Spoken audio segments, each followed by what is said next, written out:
Those fall calving cow-calf herds here in Oklahoma will soon be getting ready for the upcoming breeding season.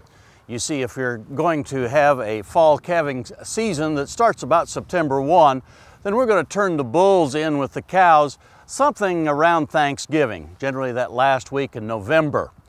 This then is a good time to make sure our bull battery is ready to go for that fall breeding season.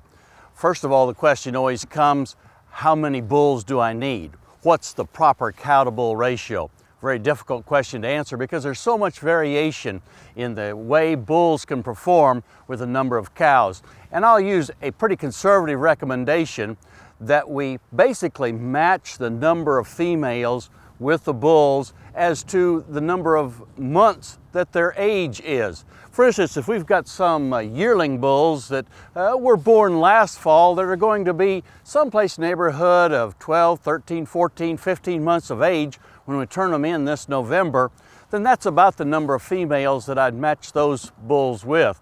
Now, if we've got 2-year-olds that we're going to use for the first time, then I think we can go on up to 20 to maybe as high as 25 cows with those 2-year-old bulls, and mature bulls that we know something about. We've had them in the past, they've passed a breeding soundness exam, they've always performed well for us in the past, then perhaps we can stretch that ratio just a little bit more to 30, 35 females per bull.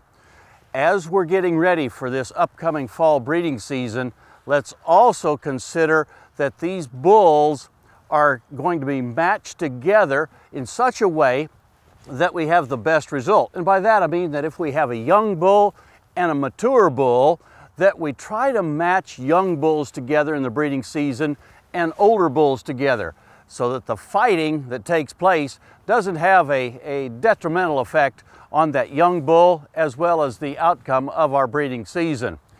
I would certainly suggest that if you have any mature bulls that have had previous sexual experience that you've brought onto your place for the first time, that you visit with your local veterinarian. Schedule a time to have a breeding soundness exam done and ask the veterinarian about checking that bull for trichomoniasis, the venereal disease that we're trying so hard to eliminate here in Oklahoma and all across the Midwest.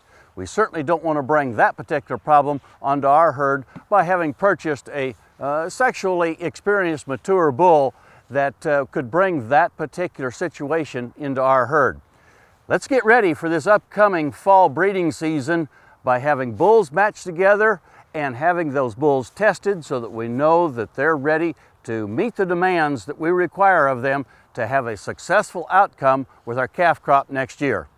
Hey, we look forward to visiting with you again next week on Sunup's Cow-Calf Corner.